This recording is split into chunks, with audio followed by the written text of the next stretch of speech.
Hello everyone, my name is Keely. Welcome to my channel. Welcome back if you've been here before. Today is a special video for me because it is a love letter to The Hunger Games. So when I first started rereading this, I did not know what this video was going to become. Originally, I didn't even plan to make a video, but as soon as I started reading it, I was like, I need to vlog this. And over time, it became a love letter, and I just had to sit down and talk about everything, all my emotions, all my annotations, have discussions, and of course, a movie rewatch. So yes, I have already reread this, and you can clearly see my tabs in here. So let me go through my tabs that I used. So I got these tabs in a pack on Amazon, and I felt like some of the colors matched pretty well with the book. So the ones that I used on here were this gold one, this pink one, this maroon one, this light gray, and then this dark gray at the bottom here. Now, usually when people tab, the colors each mean something for a different scene.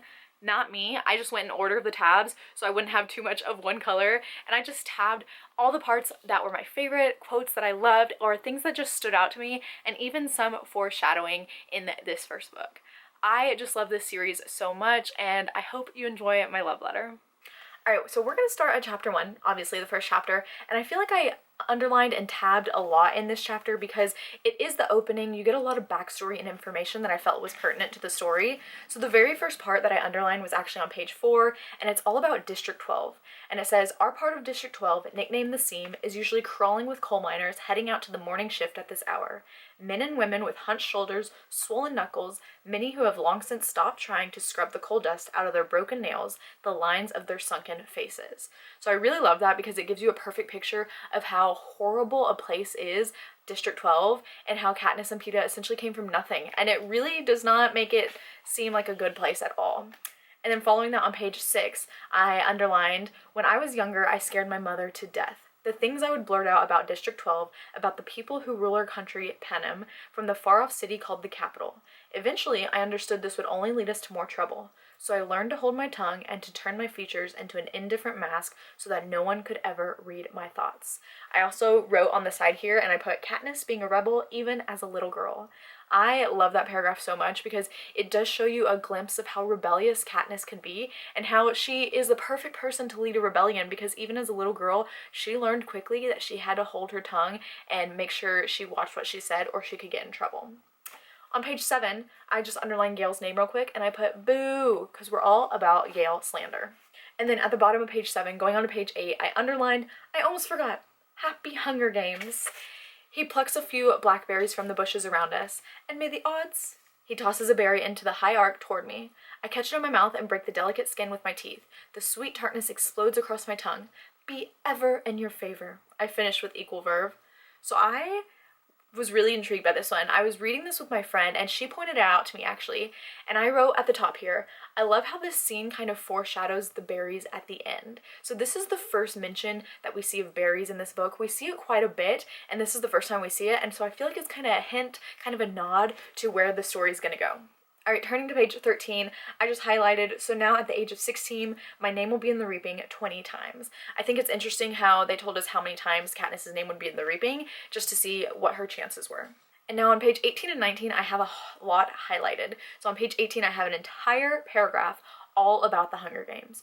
So it says, just as the town clock strikes 2, the mayor steps up to the podium and begins to read. It's the same story every year. He tells the history of Panem, the country that rose up out of the ashes of a place that was once called North America. He lists the disasters, the droughts, the storms, the fires, the encroaching seas that swallowed up so much of the land, the brutal war for what little sustenance remained. The result was Panem, a shining capital ringed by 13 districts, which brought peace and prosperity to its citizens. Then came the dark days, the uprising of the districts against the capital. 12 were defeated, the 13th obliterated. The Treaty of Treason gave us the new laws to guarantee peace, and as our yearly reminder that the dark days must never be repeated, it gave us the Hunger Games. I love that so much because I feel like it is such a simple and succinct way to tell us the backstory of why we have the Hunger Games, and it really builds the world. So on page 19, I underlined, in 74 years, we have had exactly 2. Only one is still alive, Haymitch Abernathy, a paunchy, middle-aged man who at this moment appears hollering something unintelligible, staggers onto the stage, and falls into the chair. And then I wrote on the side, our problematic fave. So Haymitch is actually more problematic in the book than he is in the movie, but it also shows character development, which I really like. And then on the last page of chapter 1, I highlighted, of course, the very last sentence on page 20. It's Primrose Everdeen. And then I also wrote, I thought I had bad luck, but Prim's name was in there once, and she was chosen. So how much bad luck do you have to be chosen at the Hunger Games when there are hundreds of other names in there, and yours is only in there once? Alright, let's move on to chapter 2. So the first thing I have highlighted and underlined, and I wrote next to it, is on page 22, and of course it is the line, I volunteer, I gasp. I volunteer as tribute. And I wrote next to it, chills every time. Seriously, it makes me cry and gives me chills every single time. So on page 24, I highlighted an entire paragraph. Let me just read it first. It said, then something unexpected happens. At least I don't expect it because I don't think of District 12 as a place that cares about me. But a shift has occurred since I stepped up to take Prim's place, and now it seems I have become someone precious. At first one, then another, then almost every member of the crowd touches the 3 middle fingers of their left hand to their lips and holds it out to me. It is an old and rarely used gesture of our district, occasionally seen at funerals. It means thanks, it means admiration, it means goodbye to someone you love.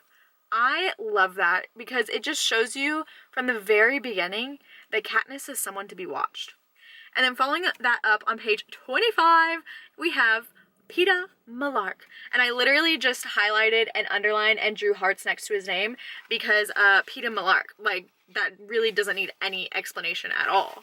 So I don't have a ton highlighted or underlined in chapter 2, but the next one is on page 31, and that is, I've highlighted it, or I underlined it in pink, because you'll see. It says, the boy took one look back at the bakery as if checking that the coast was clear, then, his attention back on the pig, he threw a loaf of bread in my direction. The second quickly followed, and he sloshed back to the bakery, closing the kitchen door tightly behind him. So I wrote up here, the first time Peeta saved Katniss's life.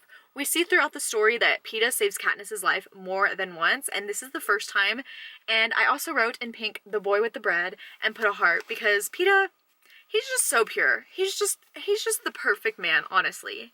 And then the last thing I have in chapter 2 is on page 32, and that says, to this day, I can never shake the connection between this boy, Peeta Mellark, and the bread that gave me hope, and the dandelion that reminded me that I was not doomed. I love that because when Peeta gave her bread, she also saw a dandelion there, and it reminded her you can eat dandelion greens. And from that day forward, her family has not starved because of what Peeta did and the kindness he showed. And like she said, there's been this connection ever since. This isn't a weird thing that like Peeta loves her and she doesn't love him. No, she has said herself that there is a connection between them two that she just can't explain. Alright, chapter 3. I don't have a ton underlined in here, but I have a few things. And the first one is on page 38. I have a paragraph that says, my next guess is also unexpected. Madge walks straight to me. She is not weepy or evasive. Instead, there's an urgency about her tone that surprises me. They let you wear one thing from your district in the arena. One thing to remind you of home. Will you wear this? She holds out the circular gold pen that was on her dress earlier. I hadn't paid much attention to it before, but now I see it's a small bird in flight. Okay, so we know that this is the Mockingjay pen that Katniss wears throughout the series. It becomes a very integral part in the rebellion, and I feel like Madge giving this pen to Katniss is a small glimpse into that rebellion, and I almost feel like there's something more to it. I also wrote here, I almost feel like Madge knew something because the way it talks about her walking in with urgency, like she had a mission and she was gonna accomplish it. The next thing is on page 41. It says, to appear weak and frightened, to reassure the other tributes that he is no competition at all, and then come out fighting. This worked very well for a girl, Joanna Mason, from District 7 a few years back. She seemed like such a sniveling, cowardly fool that no one bothered about her until there were only a handful of contestants left. It turned out that she could kill viciously. Pretty clever the way she played it. Of course, I underlined that one because the nod to Joanna Mason, who we meet in the next book, and so that's literally the only reason that I underlined that one. And the next one comes on page 42. So again, we're back to Madge's little pen, and it says, at the last minute, I remember Madge's little gold pen. For the first time, I get a good look at it.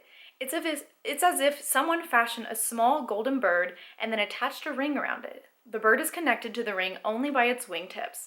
I suddenly recognize it, a mockingjay. They're funny birds and something of a slap in the face to the capital. So I wrote here, a symbol of rebellion, and that is one of the first signs of rebellion that we see in the series, so that's kind of fascinating, and I don't know why that part is not in the movie. But the last thing I have underlined in chapter 3 is on page 45, and it says, "But I hate Effie Trinket's comment so much, I make a point of eating the rest of my meal with my fingers. Then I wipe my hands on the tablecloth. This makes her purse her lips tightly together." I underlined this one because I thought it was just so funny how Katniss is aware how awful the Capitol is, and so she is doing everything in her power to do the complete opposite of what they want. Alright, in chapter 4, I only have one thing highlighted, and it is the very end of the chapter. It's a little long, so bear with me, but it says, "I have misjudged him. I think of his actions since the reaping began. The friendly squeeze of my hand, his father showing up with the cookies and promising to feed Prem. Did Peeta put him up to that? His tears at the station, volunteering to watch Haymitch but then challenging him this morning when apparently the nice guy approach had failed. And now the waving at the window, already trying to win the crowd. All of the pieces are still fitting together, but I sense he has a plan forming. He hasn't accepted his death. He is already fighting hard to stay alive, which also means that kind Peeta Malark, the boy who gave me the bread, is fighting hard to kill me." Now I have a lot of feelings about this because Peeta, from the beginning, nobody believes in him. His own family doesn't believe in him, and he doesn't believe in him himself, but he is so charming and so charismatic. He is just trying to survive and do what he can. But I did write at the end of the chapter, I said, I don't think Peeta ever plotted to kill Katniss. He's realistic, but so smart. Katniss is right. Peeta knows exactly what he's doing. In chapter 5, I don't have a ton highlighted or underlined, but I do have a few things because this is one of my favorite scenes. This is the scene where the tributes are going through the parade and Portia and Cinna outfitted Peeta and Katniss for the very first time. So on page 67, I highlighted, underlined, and tabbed Katniss, the girl who was on fire. Moving on to page 70, I highlighted one sentence once again and said, "No one will forget me, not my look, not my name. Katniss, the girl who was on fire." And as we know, that statement carries through the entire series. Chapter 6 is easy to talk about because there's one thing I underline, and it says, "You can't," says Peeta. He holds out his hand into seemingly empty space. There's a sharp zap, and he jerks it back. Some kind of electric field throws you back on the roof. So this is when Katniss and Peeta are on the roof of the apartment they're staying in the Capitol, and they are talking about how you can't jump off the roof because there's a force field there. When Peeta reaches out, it zaps him. And so I wrote here, it says, foreshadowing Peeta getting zapped in book 2. I feel like this moment is kind of foreshadowing that moment when Peeta almost dies from electrocution by getting majorly zapped in the second book.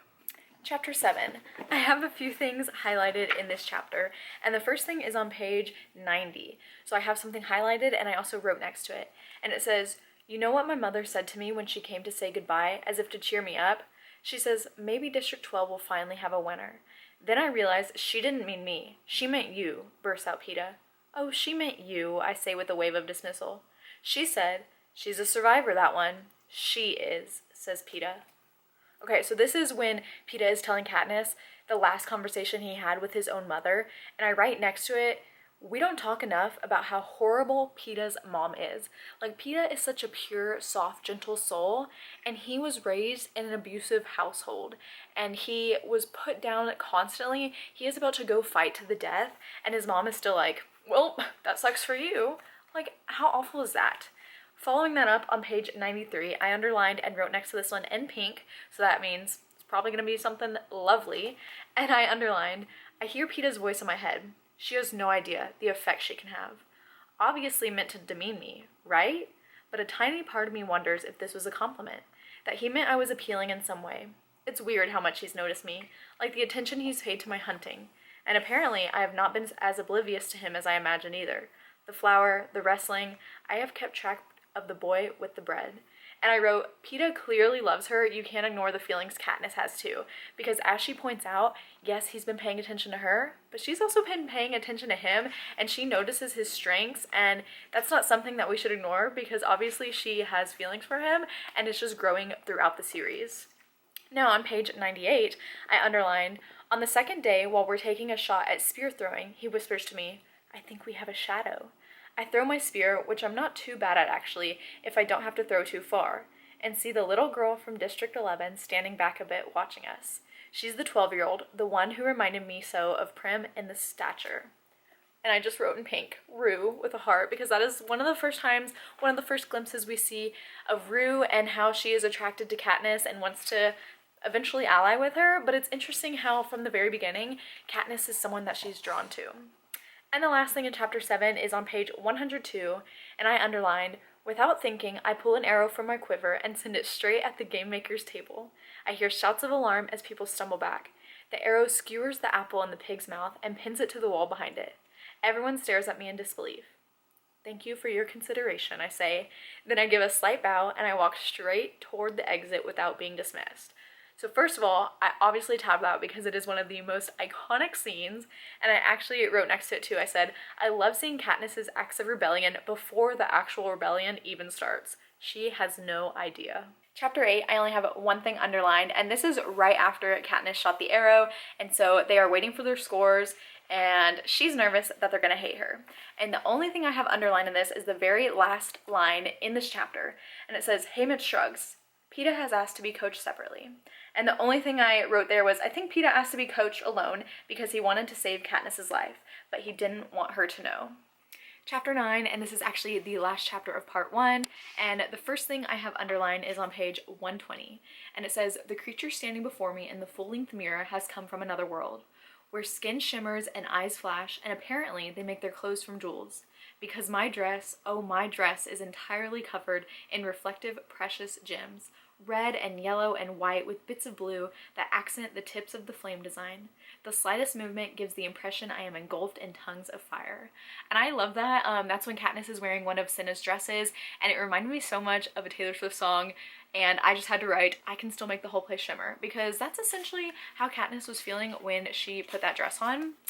After that, on page 126, I underline, I'm very hard to catch, she says in a tremulous voice, and if they can't catch me, they can't kill me, so don't count me out. And that's when Rue is being interviewed by Caesar Flickerman, and I just simply wrote, she could have won, because I fully believe that Rue could have outlasted anyone. And the last thing I underlined is the very last part of the chapter, and that is on page 130. I underlined it in pink, and it says, so here's what you do. You win, you go home. She can't turn you down then, huh? Says Caesar encouragingly. I don't think it's going to work out. Winning won't help in my case, says Peeta. Why ever not, says Caesar mystified. Peeta blushes beet red and stammers out. Because she came here with me. Ooh, it still gives me every time. I literally wrote in all caps. I was like, oh my gosh. Like I haven't heard it 17 times before. But iconic, iconic. All right, chapter 10, which is the first chapter of part 2, and the first thing I have underlined is right after Peeta gets off the stage and he has professed his love to Katniss, and it says, yes, Haymitch is very helpful. To you, I say. You are a fool, Haymitch says in disgust. Do you think he hurt you? That boy just gave you something you could never achieve on your own. He made me look weak, I say. He made you look desirable, and let's face it, you can use all the help you can get in that department.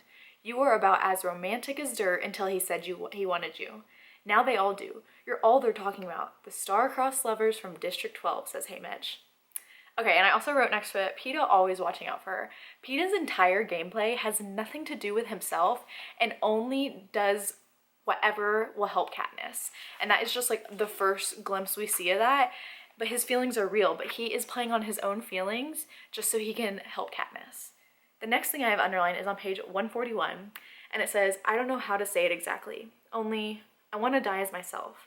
Does that make any sense, he asks. I shake my head. How could he die as anyone but himself?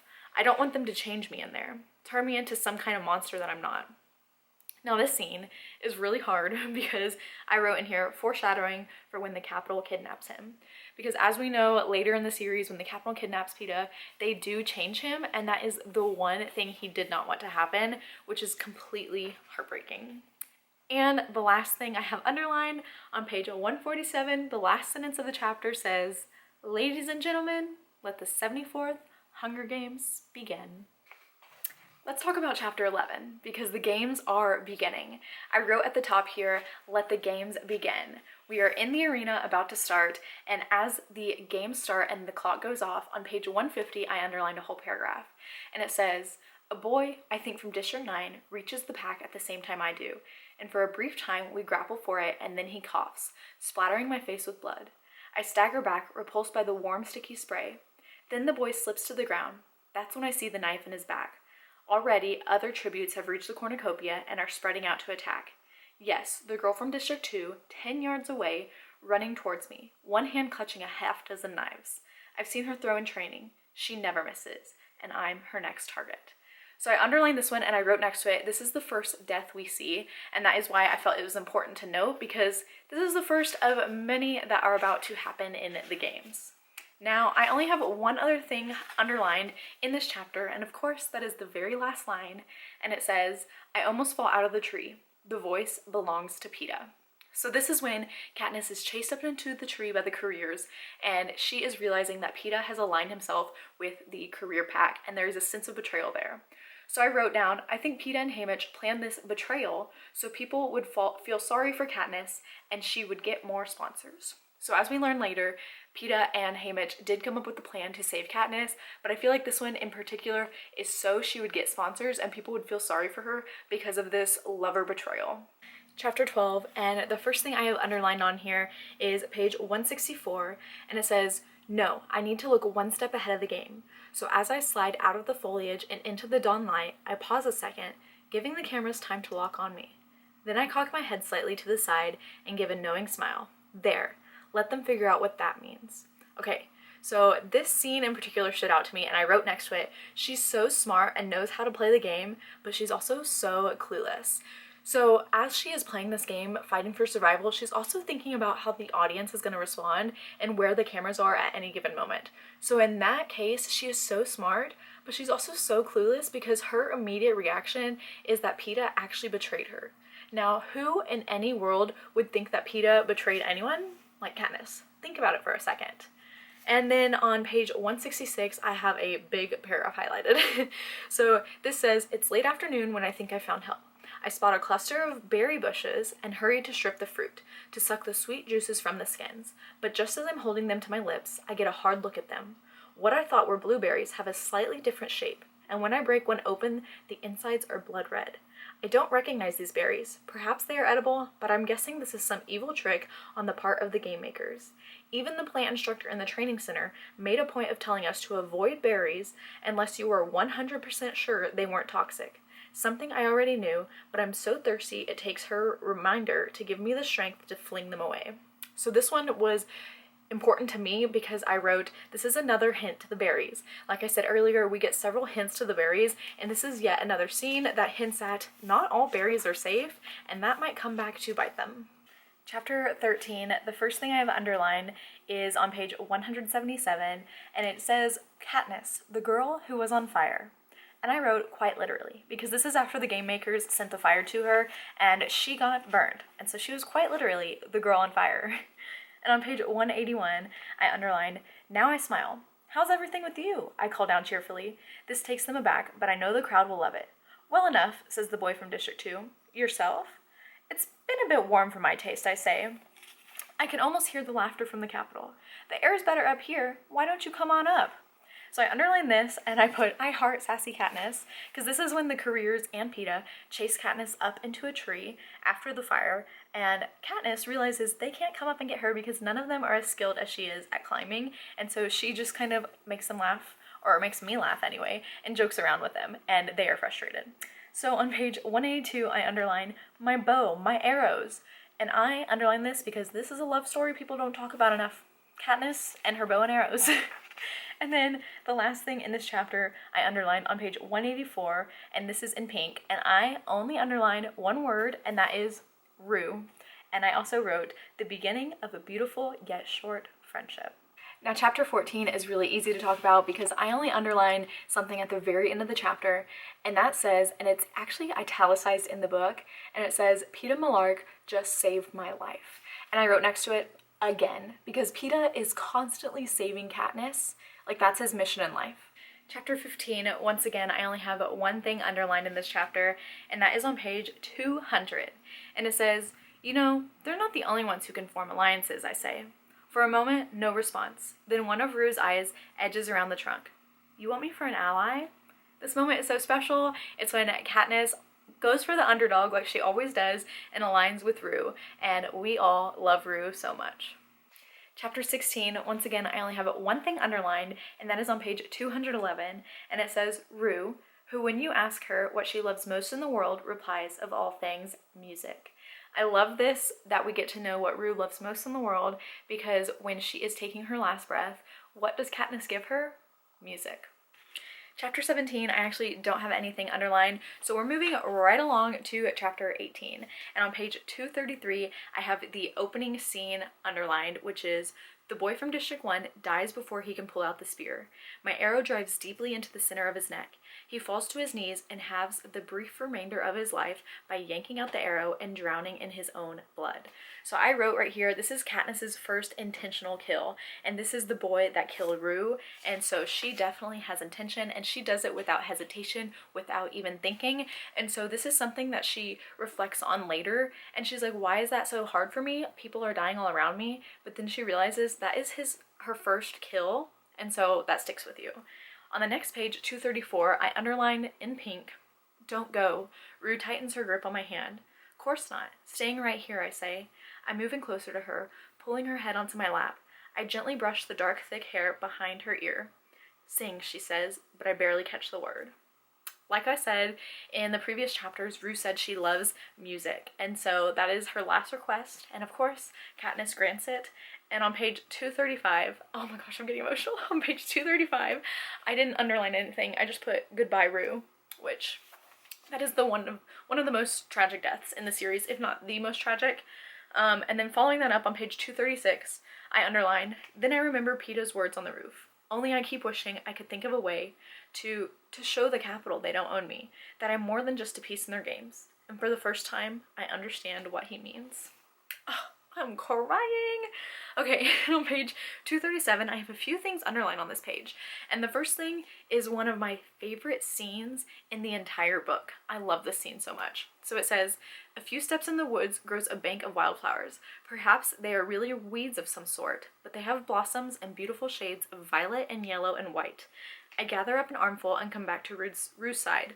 Slowly, one stem at a time, I decorate her body in the flowers, covering the ugly wound, wreathing her face, weaving her hair with bright colors. And I wrote on here an act of love and rebellion, because people don't see this in the Hunger Games. Usually you kill and that's that, but people don't see others showing love and admiration to other contestants in the games. And then just below that on the same page, I underline in pink, by Rue, I whisper. I press the 3 middle fingers of my left hand against my lips and hold them out in her direction. Then I walk away without looking back. And as we know, that sign with the 3-finger salute is so poignant and important and a sign of rebellion once again. On the next page, my favorite scene. This is something that is often forgotten. In fact, I forgot about it until I reread it.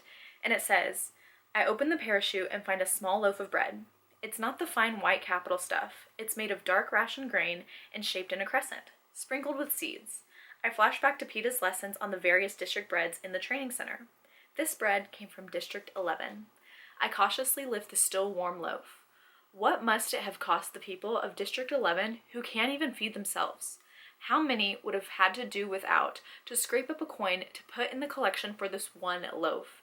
It had been meant for Rue, surely. But instead of pulling the gift when she died, they authorized Haymitch to give it to me. As a thank you, or because, like me, they don't like to let debts go unpaid. For whatever reason, this is a first, a district gift to a tribute who's not your own. So this scene, when I read it, I actually cried more reading that than the death of Rue. Like, this is so touching, and all I wrote right here is, the rebellion is beginning. So following that up on page 242, I underlined, but I told Rue I'd be there, for both of us, and somehow that seems even more important than the vow I gave Prim. I really think I stand a chance of doing it now, winning. It's not just having the arrows or outsmarting their careers a few times, although those things help. Something happened when I was holding Rue's hand, watching the life drain out of her. Now I am determined to avenge her, to make her loss unforgettable, and I can only do that by winning, and thereby making myself unforgettable. You did it, Katniss. That's exactly what you did, and now everybody remembers Rue forever. Now we're on part 3, chapter 19, and the first thing I have underlined is on page 252, and this is just after the game has announced that if 2 tributes from the same district survive, then they can both win. And so Katniss is on a mission to go find Peeta, and when she does, Peeta smiles. Yes, frosting, the final defense of the dying. And I just wrote on here, talented Peeta, because his frosting skills saved him and was able to camouflage him. And honestly, Peeta might have won if he could have just stayed by the river right there and like nobody would have found him. So the next thing is on page 260, and I underlined this in pink. They are in the cave now, and it says, impulsively, I lean forward and kiss him, stopping his words. This is probably overdue anyway, since he's right. We are supposedly to be madly in love. It's the first time I've ever kissed a boy. And I just wrote on here, you call that a kiss? Because like Katniss, get with it, come on. Chapter 20, I don't have anything underlined, so moving on to chapter 21. I think I only have one thing in this chapter that I actually highlighted, and that is on page 288, and I highlighted, just this one time I let you go. For the little girl, you and me were even then, no more owed, you understand?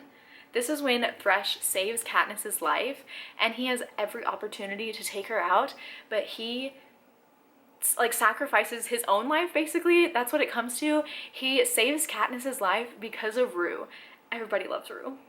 Now in chapter 22, the first thing I have underlined is in pink, and it is on page 297. And it says, I fumble. I'm not as smooth with words as Peeta. And while I was talking, the idea of actually losing Peeta hit me again, and I realized how much I don't want him to die. And it's not about the sponsors, and it's not about what will happen back home. And it's not just that I don't want to be alone, it's him. I do not want to lose the boy with the bread. And I wrote next to it, just admit you love him already, Katniss. Like, everybody knows. Everybody can see it. And on the next page, 298, again in pink, I underline, this is the first kiss that we're both fully aware of. Neither of us hobbled by sickness or pain or simply unconscious. Our lips neither burning with fever or icy cold. This is the first kiss where I actually feel stirring inside my chest, warm and curious.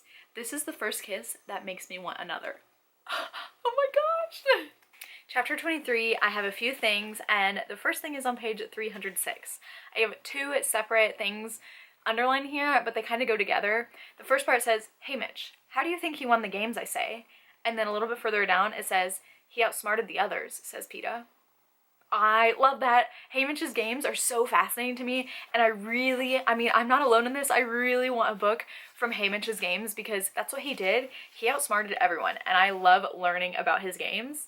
But on page 318, I underline, I've been down by the stream collecting berries. Would you care for some? Berries again? And then a little bit further down it says, I've never seen this type before. No, I have, but not in the arena.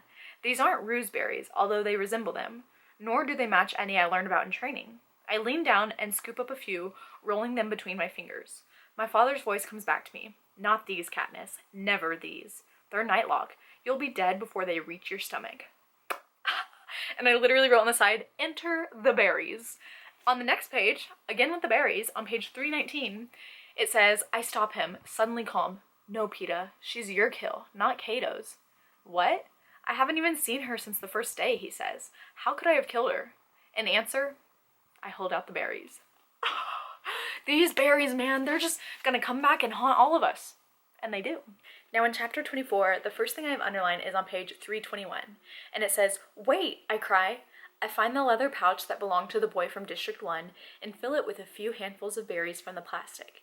If they fooled Foxface, maybe they can fool Cato as well.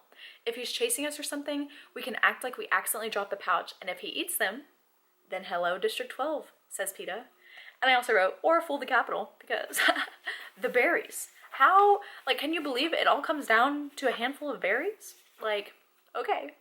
Chapter 25, we are nearing the end of our time in the arena, and the first thing I have underlined is on page 341, and it says, I think the word he's trying to say is please. Pity, not vengeance, sends my arrow flying into his skull. Peeta pulls me back up, bow in hand, quiver empty. Did you get him? He whispers. The cannon fires in answer. So this is the scene when Cato dies, and Peeta and Katniss are the final 2 tributes left. Now I think this scene is really important because I wrote here as well, the only mercy kill in the games. So the Mutts are eating Cato basically, and Katniss kills Cato, shoots the arrow to put him out of his misery, which I think is interesting because Cato just tried to make everyone miserable the whole time, and so the only kill done with mercy. On page 344, I have, my fingers fumble with the pouch on my belt, freeing it. Peeta sees it and his hand clamps on my wrist. No, I won't let you. Trust me, I whisper. He holds my gaze for a long moment, then lets me go. I loosen the top of the pouch and pour a few spoonfuls of berries into his palm. Then I fill my own. On the count of 3. The next page, 345, the frantic voice of Claudius Templesmith shouts above them, Stop! Stop! Ladies and gentlemen, I am pleased to present the victors of the 74th Hunger Games, Katniss Everdeen and Peeta Mellark. I give you the tributes of District 12. Berries, people. Had the whole capital quaking. Chapter 26, we are now out of the arena, and the first thing I've underlined is on page 352.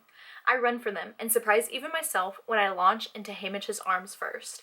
I don't think we as a society talk enough about how Katniss and Haymitch are pretty much the same person. Just a thought. And then on page 355, I underline, this is a very calculated look. Nothing Cinna designs is arbitrary. I bite my lip trying to figure out his motivation. So I feel like this line really stood out to me because Katniss is right. Nothing Cinna does is unplanned or like not thought out. He doesn't just dress Katniss to look pretty or to, I don't know, stand out. He dresses Katniss to make a point, which could come back to hurt him. And the last thing I've underlined is on page 359, and it says, and right now, the most dangerous part of the Hunger Games is about to begin. And I wrote, you have no idea. Because it's true. Because President Snow hates Katniss for what she has done. And so, yes, the most dangerous part is about to begin. And with that last chapter, chapter 27, the last thing I have underlined is on page 363. And it says, now I see what the audience saw. How he misled the couriers about me, stayed awake the entire night under the Tracker Jacker tree, fought Cato to let me escape, and even while he lay in that mud bank, whispered my name in his sleep. And I wrote next to it, Peeta loves Katniss so much. So I like that Katniss got to see this in the end because I still can't believe at the beginning she thought Peeta betrayed her and she realized he was cooking up something real good. And the very last thing I have to tell you about my annotations, I wrote at the end on page 374 after end of book 1, I wrote, they were all just scared children fighting for their lives. Okay, I've taken over my sister's room and it is time to watch The Hunger Games. I have all of her squishmallows here to come for me in certain scenes, but I'm very excited. I love this movie so much. One of the best book to movie adaptations I've seen. So let's do this. Why am I already crying? It's me. A prophet? It's your first year. Your name's only been in there once. I'm not gonna pick you. Okay. Just try. Just try.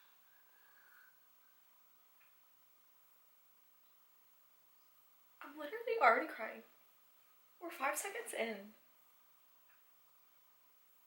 Deep in the meadow, under the willow, a dead elf a soft The deer in the forest reminds me so much of Twilight. Oh. What are you gonna do with that when you kill it? Damn you, Gale! Boo! Tomato, tomato, tomato! Boo, Gale! Gale slander only.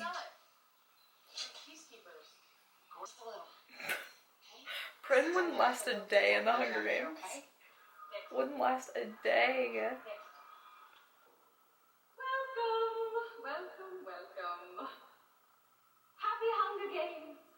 And may the odds be ever in your favor. Primrose Everdeen.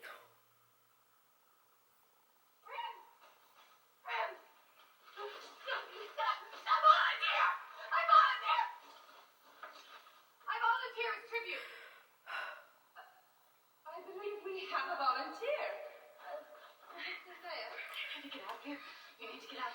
Go find mom. No. Go find mom right now. I'm so sorry. No. Find mom. No. Please, go find mom. No. No. Max 10 of the Pizza Malark. Pizza. Love of my life. Things are about to get spicy. Girl, I get angry too.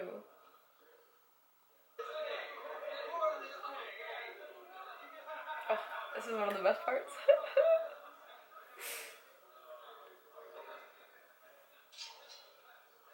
Oh no, oh no.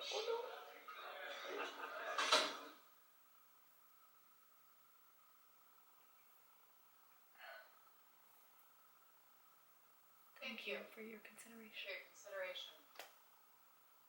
An icon. A legend. Right, folks? But I don't think winning's gonna help me at all. And why not? Because she came here right.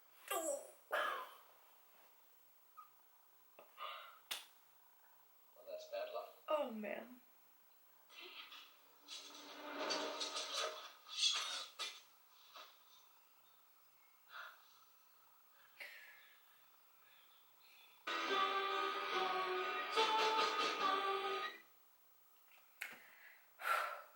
Wow.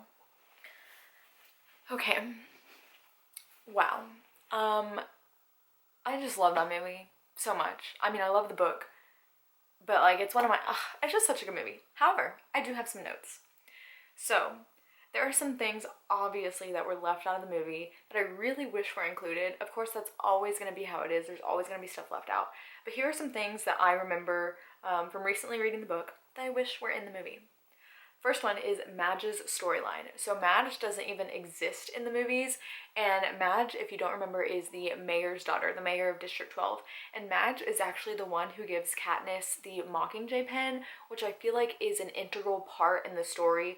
I just feel like that gives a lot of backstory to how that pen is a symbol of rebellion, and so I think it's really important. And then another one that I think is super important is when Peeta gave Katniss the bread when they were younger and she and her family were starving, and the sense of hope that she got from this, and how she is basically actually 100% alive because of what Peeta did, and how he burned the bread on purpose and got hit for it at home by his mother just so he could save Katniss's life. And that day she also saw a dandelion like in the pigsty that Peeta was feeding the bread to, and like she got the bread and she saw a dandelion, and that reminded her, you can eat plants. And so her sister and her mom were able to live because of Peeta facing abuse to feed her.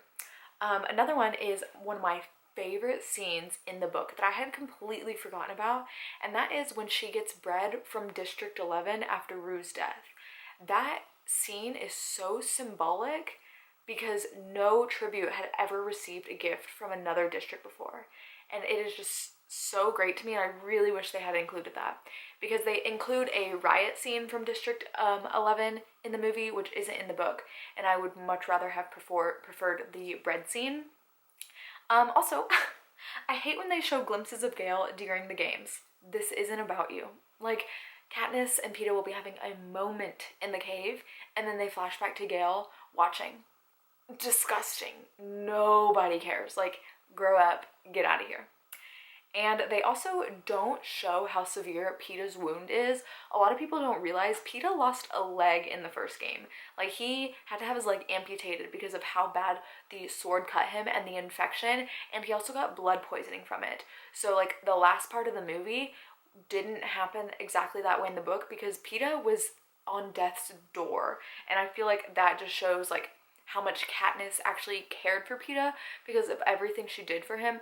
I mean, in the movie, obviously, she nursed him back to health and stuff, but no, she brought him back to life, and that doesn't show. And then the last scene that was actually added into the movie that wasn't in the book, which I really like, is when Seneca faces the berries.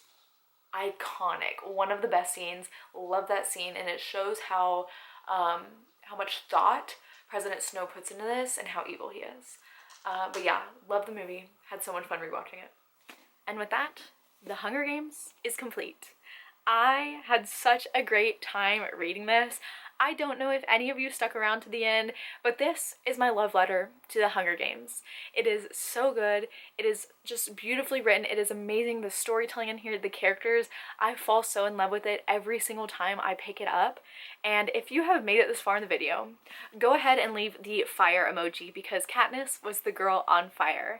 And this video is long enough, so I'm going to end it here. Thank you so much for watching. As always, all my social media links will be down below, and I will see you next time. Bye!